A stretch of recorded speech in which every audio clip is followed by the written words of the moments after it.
Hello students, मैं विकास Kumar physics की online classes में आपका एक बार फिर से स्वागत करता हूं। अपन पढ़ रहे थे अपने चैप्टर 8 चुंबकत्व और चुंबकीय पदार्थों के गुणों के बारे में। उसमें कुछ चीज़ें अपने पढ़ ली थी, 2 लेक्चर अपने हो चुके हैं, तीसरे लेक्चर की बात करते हैं अपन। आज अपन पढ़ेंगे चुंबकीय द्विध्रुव, ठीक है, इंग्लिश में बोलते हैं जिसको मैग्नेटिक डायपोल के बारे में। आपने इलेक्ट्रिक डायपोल सुना होगा, पढ़ा भी है वैसे, इलेक्ट्रिक डायपोल विद्युत द्विध्रुव है। उसमें बोलते थे कि उसमें क्या होते हैं, 2 इक्वल और अपोजिट चार्जेज होते हैं। 2 अपने पास क्या होते हैं, समान एवं विपरीत आवेश, जो एक दूसरे से बहुत अल्प दूरी पर रखे हुए होते हैं। यहाँ जो आर होती थी उसके लिए अपन बोलते थे कि वो क्या है, अल्प। अल्प का मतलब जिसका मान क्या है, बहुत कम होता है। वैसे ही क्या होता है, चुंबकीय द्विध्रुव होते हैं। इसमें अपने पास क्या होंगे, 2 ध्रुव होंगे, ठीक है, 2 ध्रुव होंगे जिनकी ध्रुव प्रबलता समान, ध्रुव प्रबलता समान होती है, परंतु दोनों विपरीत होते हैं। विपरीत का मतलब अगर एक एस है तो दूसरा क्या होगा, एन होगा, ठीक है। एक चुंबकीय द्विध्रुव एक ऐसा अरेंजमेंट है, ऐसी व्यवस्था है जिसमें 2 समान प्रबलता वाले परंतु विपरीत ध्रुव एक दूसरे से एक निश्चित दूरी पर रखे होते हैं। वहाँ जो दूरी होती थी वो क्या होती थी, अल्प होती थी, एन और एस, ठीक है। वहाँ जो दूरी होती थी वो अल्प होती थी, यहाँ दूरी जो होगी वो निश्चित होती है। ये नहीं कि वो अल्प होगी, थोड़ी बहुत होती है। अल्प का मतलब तो क्या होता है, जैसे अपन बोलते थे कि एंगस्ट्रम, जैसे NaCl की बात करें अपन, वहाँ जो दूरी होती थी Na+ और Cl-, वो किस में होती थी, एंगस्ट्रम में होती थी। परंतु जब बात अपन चुंबकीय द्विध्रुव की करेंगे तो चुंबकीय द्विध्रुव के लिए आपको ये ध्यान में रखना है कि 2 ध्रुव होंगे जिनकी ध्रुव प्रबलता समान होगी परंतु विपरीत होती है, ठीक है, तथा उनके बीच की दूरी क्या होगी, निश्चित दूरी पर वो रखे हुए रहेंगे। अल्प दूरी नहीं बोलोगे, कुछ दूरी पर रखे हुए होते हैं। तो अभी अपन इसकी डेफिनेशन बोलें चुंबकीय द्विध्रुव की, तो चुंबकीय द्विध्रुव का मतलब एक ऐसी व्यवस्था होती है जिसमें 2 समान ध्रुव प्रबलता वाले 2 ध्रुव परंतु विपरीत होने चाहिए वो, कि ऐसी व्यवस्था जिसमें 2 ध्रुव जिनकी ध्रुव प्रबलता समान परंतु विपरीत हो, एक दूसरे से कुछ दूरी पर रखे हुए हों, वो क्या कहलाते हैं, चुंबकीय द्विध्रुव कहलाता है। जैसे इसका सिंपल सा एग्जांपल है, अपने पास बार मैग्नेट होते हैं, ठीक है, ये इसमें क्या हो गया, एन हो गया, ये क्या हो गया, एस हो गया, ठीक है। बार मैग्नेट की बात करें, बार मैग्नेट के गुण अपन ने पढ़े हैं कि दोनों की ध्रुव प्रबलता एम इक्वल होती है, ठीक है, और ध्रुव प्रबलता का मात्रा क्या होता है, एम्पेयर इंटू मीटर, ठीक है। तो एन और एस दोनों की ध्रुव प्रबलता समान है और इनके बीच की दूरी को अपन क्या बोलते थे, प्रभावी लंबाई, इफेक्टिव लेंथ, जिसको स्मॉल l से लिखते थे, जिसकी दिशा एस से कहाँ होती थी, एन की, ठीक है। तो ये जो दंड चुंबक है वो किसकी तरह व्यवहार करती है, चुंबकीय द्विध्रुव का एक एग्जाम्पल है। ऐसे ही सोलेनोइड होती है अपने पास, ठीक है, सोलेनोइड के लिए भी यही बोलते हैं, परिनालिका जिसको बोलते हैं, पर एन और एस होते हैं, दोनों के लिए ध्रुव प्रबलता समान होगी, तो वो भी किसकी तरह काम करता है, चुंबकीय द्विध्रुव की तरह क्या करता है, कार्य करता है। इसके अलावा अपन बात करें, जैसे अपने पास चुंबकीय सुई होती है, उसमें भी एन और एस होते हैं, तो वो भी क्या है, चुंबकीय द्विध्रुव होते हैं। अब बात करते हैं अपन इसी के नेक्स्ट टॉपिक, चुंबकीय द्विध्रुव आघूर्ण के बारे में।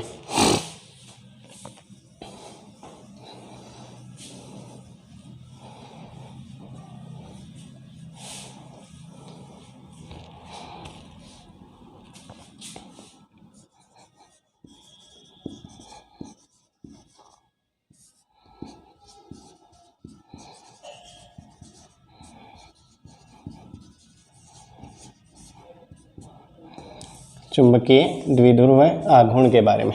अब चुंबकीय द्विध्रुव आघूर्ण भी सेम वैसा सही है जैसा क्या था, विद्युत द्विध्रुव आघूर्ण। वहाँ P बोलते थे अपन, विद्युत द्विध्रुव आघूर्ण P vector equals to Q into 2, एक आवेश ले लो, एक आवेश का परिमाण और उनके बीच की दूरी का जो गुणनफल है।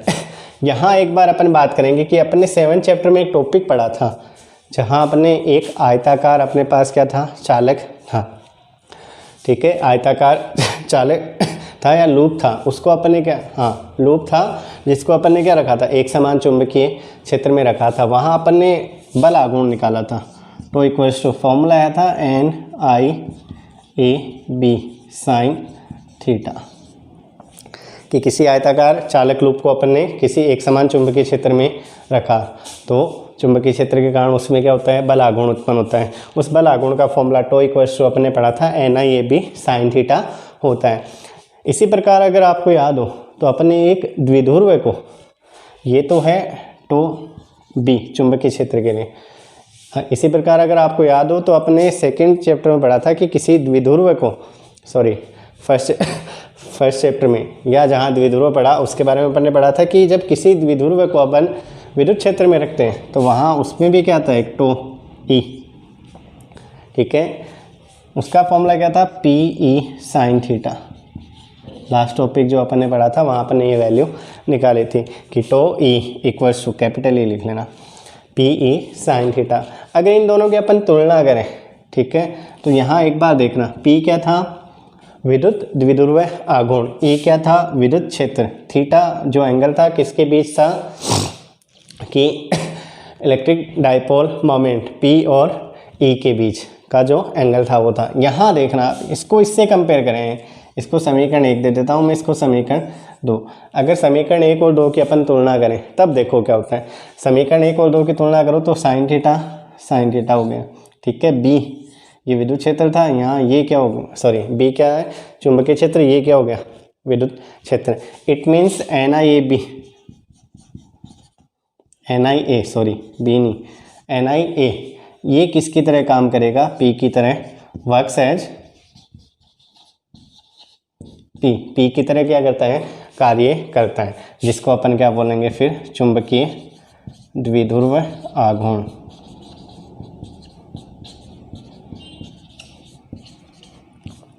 चुंबकीय द्विध्रुव आघूर्ण बोला जाता है, और चुंबकीय द्विध्रुव आघूर्ण को M से लिखते हैं, कैपिटल M से, तो वो क्या हो गया, NIA, ठीक है। तो ये हो गया अपने पास चुंबकीय द्विध्रुव आघूर्ण। अगर यहाँ से इसकी यूनिट देखें अपन, यहीं से देख लो, N क्या होता है, नंबर ऑफ टर्न्स होता है, फेरों की संख्या, संख्यात्मक मान का कोई मात्रक नहीं होता। इसके बाद I आ जाता है, I की अपन बात करें, I क्या है, धारा का मात्रक क्या हो जाता है, एम्पियर, और into A area metre square, A क्या होता था, क्षेत्रफल, N क्या है, नंबर ऑफ टर्न्स, I धारा है उसमें, A उस आयताकार लूप का क्षेत्रफल, B चुंबकीय क्षेत्र या चुंबकीय क्षेत्र की तीव्रता होती है। इस प्रकार अपने पास क्या आता है, M इक्वल्स टू क्या हो गया, NIAB हो जाता है। अगर यहीं से एक परिभाषा और निकालें अपन कि अब टो B, इसकी जगह अपन M रख देते हैं, MB साइन थीटा, ठीक है। टो B इक्वल्स टू क्या है, MB sine theta, NIA that will is as magnetic dipole moment, ठीक है। तो M क्या है, चुंबकीय द्विध्रुव आघूर्ण, टो B ये क्या हो गया, बल आघूर्ण, B चुंबकीय क्षेत्र। अब देखो, यदि M बराबर कितना कर दूँ मैं, सॉरी B बराबर कितना कर दूँ, 1 टेस्ला चुंबकीय क्षेत्र, B बराबर 1 टेस्ला हो गया, थीटा बराबर 90 कर दूँ, थीटा बराबर क्या कर दिया मैंने, 90 कर दिया, ठीक है। तो टो B, M का मान कितना हो गया, 1, सॉरी M तो M रह गया, B का मान कितना हो गया, 1, और sine 90 1, it means tau B equals to किसके हो गया, M के। तो अपन यहाँ से एक परिभाषा और निकाल सकते हैं कि चुंबकीय द्विध्रुव आघूर्ण किसी दंड चुंबक को एकांक चुंबकीय क्षेत्र में लंबवत रखने पर, थीटा कितना है, 90, कि किसी दंड चुंबक को एकांक चुंबकीय क्षेत्र में लंबवत रखने पर, या ये बोल दो कि दंड चुंबक की एक्स है वो चुंबकीय क्षेत्र के क्या होनी चाहिए, लंबवत होनी चाहिए। किसी दंड चुंबक को एकांक चुंबकीय क्षेत्र के लंबवत रखने पर उसमें जो बल आघूर्ण उत्पन्न होता है वही क्या कहलाता है, चुंबकीय द्विध्रुव आघूर्ण कहलाता है। तो ये था चुंबकीय द्विध्रुव आघूर्ण के बारे में। ये फॉर्मूला आपको ध्यान में रखना है कि M इक्वल्स टू क्या होता है, NIA होता है, ठीक है। कंपेयर करना है ये टॉपिक वैसे नॉर्मली कंपेयर करने वाला पूछा नहीं जाता, बट फॉर्मूला यूनिट्स ये आपको ध्यान में रखना है। लास्ट में ये जो है कि है ना, ये वो m के बराबर होता है। कैसे होता है वो आपको इसमें बताया गया है। अब ये तो केवल अपन ने वैसे निकाला है। अब बात करेंगे अपन, अपने पास छड़ चुंबक हो, दंड चुंबक हो, बार मैग्नेट हो, तो उसका चुंबकीय द्विध्रुव आघूर्ण क्या होता है, उसमें वेरिएशन होते हैं, वो किस प्रकार होते हैं।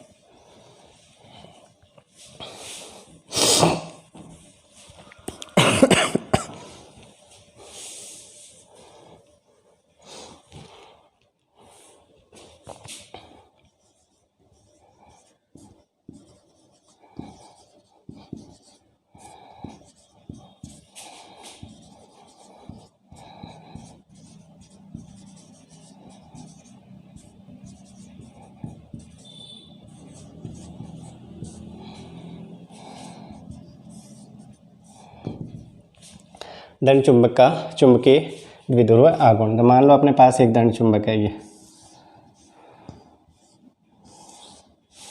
ठीक है, ये N हो गया, ये S हो गया, ये इफेक्टिव लेंथ स्मॉल l होगी, दोनों की ध्रुव प्रबलता स्मॉल m है, ठीक है। तो यहाँ जो परिभाषा होगी, किसी दंड चुंबक का जो द्विध्रुव आघूर्ण है, चुंबकीय द्विध्रुव आघूर्ण है कैपिटल M, वो उसकी ध्रुव प्रबलता और उसकी इफेक्टिव लेंथ के गुणनफल के बराबर होता है। कैपिटल M इक्वल्स टू क्या हो गया, स्मॉल m इंटू एल, कि किसी भी छड़ चुंबक का या किसी भी बार मैग्नेट के लिए जो मैग्नेटिक डाइपोल मोमेंट है, चुंबकीय द्विध्रुव आघूर्ण है, वो उसके पोल स्ट्रेंथ, ध्रुव प्रबलता और उसकी प्रभावी लंबाई के गुणनफल के बराबर है। कि ध्रुव प्रबलता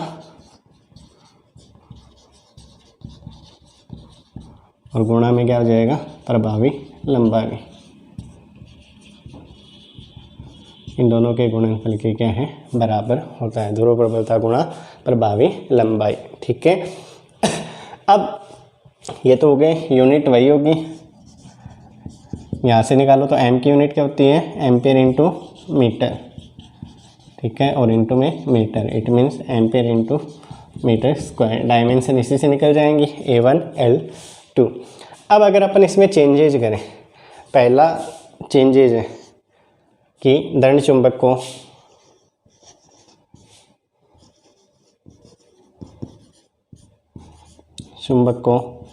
x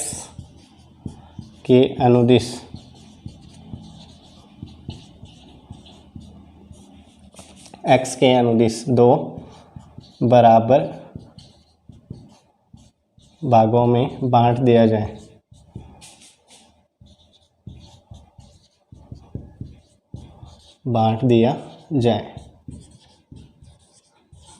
ठीक है।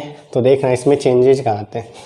तो मान लो अपने पास ये एक बार मैग्नेट है NS, ठीक है, ध्रुव प्रबलता स्मॉल m है, प्रभावी लंबाई L है। इसको x के अनुदिश, तो इसकी x ऐसे होती है, दो बराबर भागों में बांट दिया, तो अपन को दो चुंबक मिल गई, दो छोटे भाग मिल गए, ये वाले,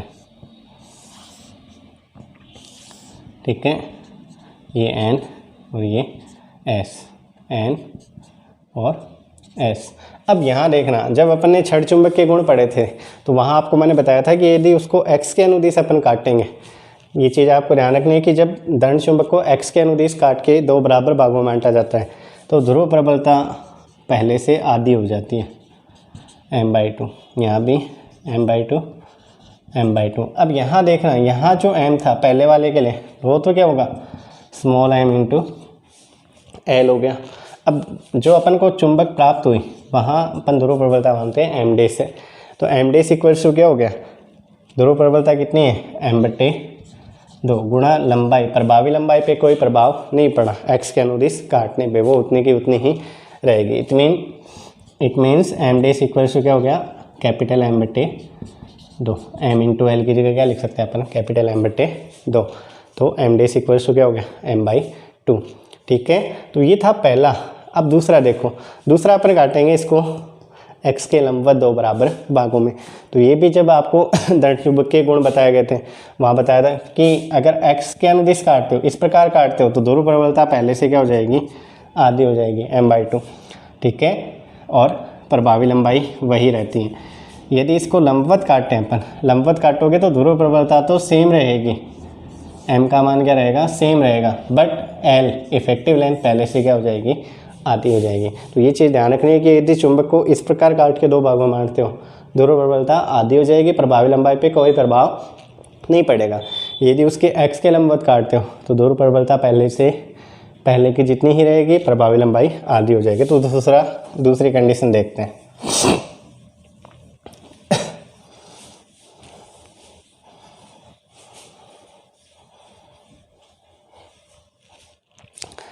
दूसरी कंडीशन है कि यदि इसको अपन क्या करेंगे, x के लंबवत, सेकंड है दंड चुंबक को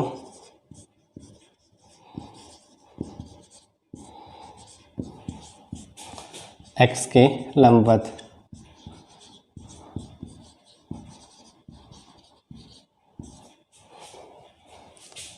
दो बराबर भागों में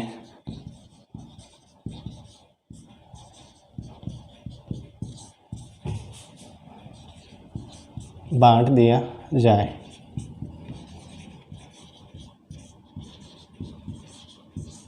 ठीक है, x के लंबवत दो बराबर भागों में बांट देंगे, तो जो अपन को नई चुंबक प्राप्त होंगे उनका चुंबकीय आघूर्ण क्या होगा। तो पहले अपन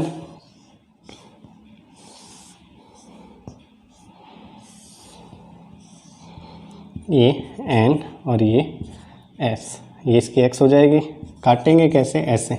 तो पहले मान लो ध्रुव प्रबलता m थी, ये इफेक्टिव लेंथ l, तो यहाँ जो चुंबकीय आघूर्ण है वो कितना हो गया, m × l। अब इसको दो भागों में बांट दिया अपन ने काट के लंबवत, तो एक ये वाला मान लो,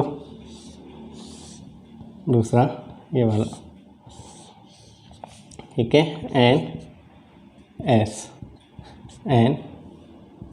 s, ठीक है, ये m रह जाएगी, ये भी m, ये भी m, ये भी m। ध्रुव प्रबलता पे कोई प्रभाव नहीं पड़ेगा। कब, जब उसको उसके x के लंबवत काटते अपन।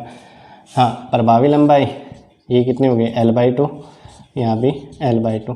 तो अपन नया चुंबकीय आघूर्ण देखें तो m' जो नई चुंबक मिली, दोनों का नहीं, दोनों का सेम ही होगा, एक का निकाल लो, तो वो क्या हो जाएगा, m गुणा प्रभावी लंबाई, तो ml/2, इट मीन्स m/2 हो जाएगा।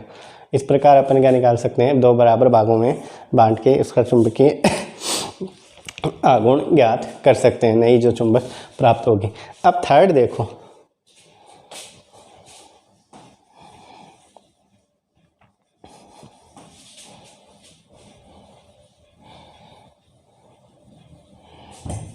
थर्ड है कि अपने पास जो दंड चुंबक है उसको अपन अर्धवृत्त बना देंगे, को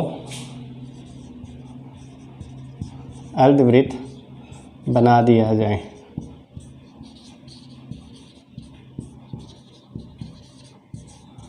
जो अपने पास दंड चुंबक है उसको अपन क्या बना दें, अर्धवृत्त बना दें। तो देखो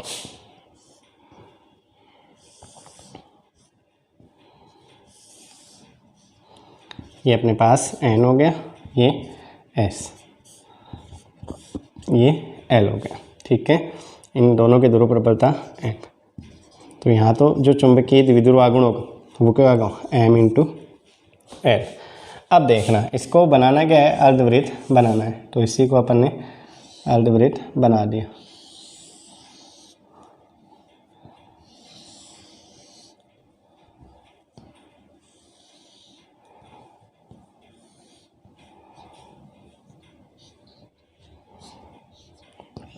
यहाँ हो गया n और यहाँ हो गया s, ठीक है। अब ध्रुव प्रबलता तो m ही रही, यहाँ भी m है, यहाँ भी m है, बट अपन क्या कहते हैं कि ध्रुव जो अपने पास चुंबकीय आघूर्ण होगा वो क्या होगा, ध्रुव प्रबलता और दोनों के बीच की दूरी का गुणनफल। प्रभावी लंबाई बोला था, परंतु प्रभावी लंबाई है क्या, दोनों के बीच की दूरी है। यहाँ भी अपन को इन दोनों के बीच की दूरी निकालनी है, ठीक है। तो अर्धवृत्त बन गया, इट मीन्स यदि इसकी त्रिज्या अपन r माने तो दोनों के बीच की दूरी क्या होगी, 2r।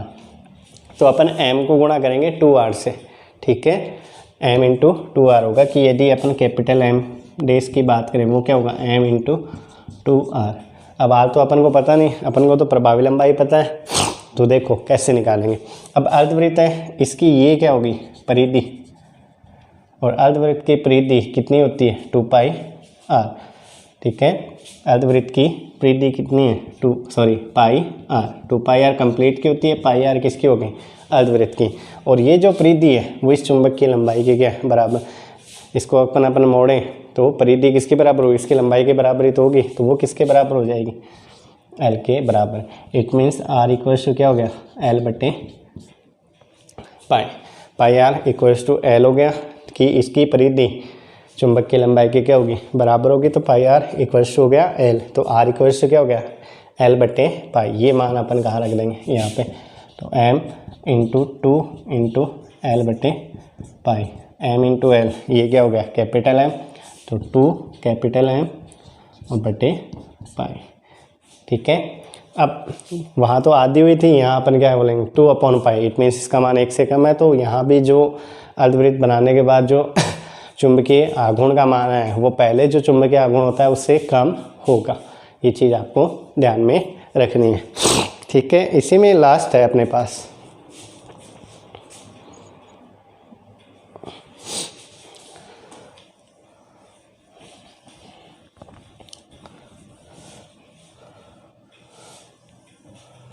तीन कंडीशन हो गए हैं, लास्ट देखो। तो इसी में लास्ट कंडीशन है कि अपने पास दो दंड चुंबक हैं जिनका चुंबकीय आघूर्ण m1 वेक्टर और दूसरे का m2 वेक्टर है, और दोनों के बीच एंगल थीटा है, तो उनका परिणामी क्या होगा। जैसे मान लो एक दंड चुंबक यहाँ पे,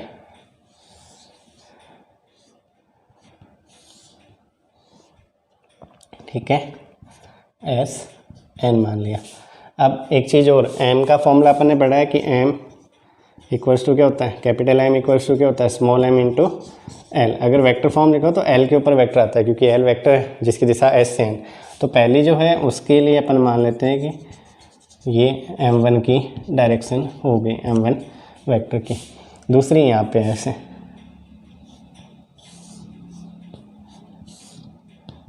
s और n। इसके लिए अगर डायरेक्शन देखें n से s की तरफ, और इन दोनों के बीच जो एंगल है वो थीटा है। ये डायरेक्शन किसकी हो गई m2 वेक्टर की डायरेक्शन। कि अपने पास दो दंड चुंबक हैं, पहले का चुंबकीय आघूर्ण m1 वेक्टर है, दूसरे के लिए m2 वेक्टर है, दोनों के बीच एंगल कितना है थीटा। तो इनका परिणामी जो होगा ना, परिणामी यहाँ मान लेते हैं अपन, ये s और ये n, इस प्रकार m वेक्टर।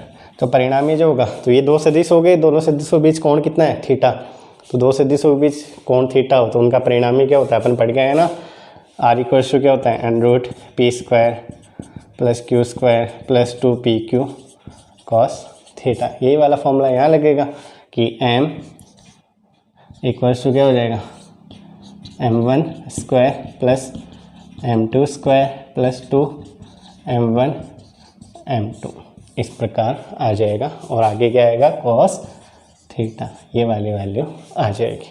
इस प्रकार आपको ध्यान में रखना है। ठीक है, अब बात करते हैं अपन नेक्स्ट टॉपिक की। नेक्स्ट टॉपिक जो है वो लास्ट से लास्ट ईयर एग्जाम में पूछा भी जा चुका है।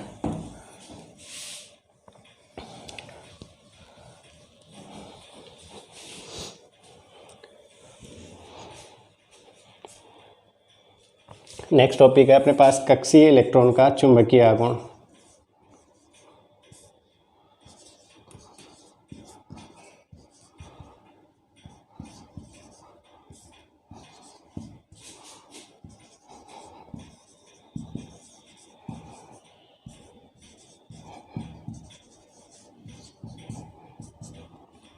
कक्षीय इलेक्ट्रॉन का चुंबकीय आघूर्ण।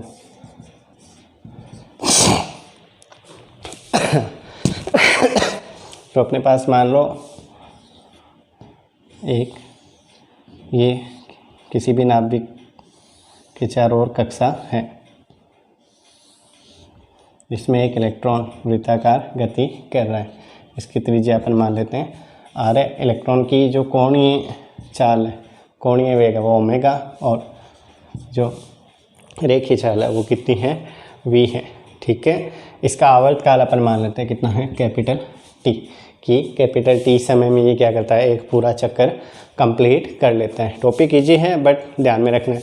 अब अपन को निकालना क्या है, चुंबकीय आघूर्ण। तो m के दो फॉर्मूले पढ़े हैं अपन ने, एक तो NI ये वाला पढ़ा है, ठीक है, दूसरा कौन सा पढ़ा है, capital M equals to small m into L। तो ये तो दंड चुंबक के लिए, इट मीन्स यहाँ दंड चुंबक वाला तो यूज कर ही नहीं सकते अपन ये वाला यूज करेंगे। तो इसमें तीनों के मान रखते हैं। n एक कक्षीय एक हो गया, एक चक्कर है तो एक चक्कर की बात करते हैं अपन। n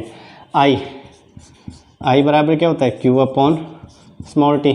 एक चक्कर की बात करें तो q इलेक्ट्रॉन है तो इलेक्ट्रॉन पे जो आवेश होता है e होता है, बटे t। एक चक्कर की बात करें तो कैपिटल T, यहाँ लिख देता हूँ एक कंप्लीट चक्कर के लिए, एक चक्कर की अपन बात करें तो I इक्वल क्या हो गया, Q अपॉन T होता है, E अपॉन T। एरिया कितना हो जाएगा, वृत्ताकार कक्षा होती है तो पाई r स्क्वायर। ठीक है, वृत्त का क्षेत्रफल क्या होता है, पाई r स्क्वायर, उसी से लिख लिया। तो ये तीनों मान अपन कहाँ रखेंगे, m के फॉर्मूले में। तो n 1 हो गया इंटू E बटे कैपिटल T और इंटू पाई r स्क्वायर। ठीक है, अब ओमेगा कोणीय वेग, ओमेगा इक्वल्स टू क्या होता है, 2 पाई बटे कैपिटल T। अगर यहाँ से कैपिटल T निकालें तो 2 पाई अपॉन ओमेगा हो जाएगा। ठीक है, ये मान T की जगह रख दो। तो m इक्वल्स टू E और बटे 2 पाई, ओमेगा कहाँ चला गया ऊपर, इंटू पाई r स्क्वायर।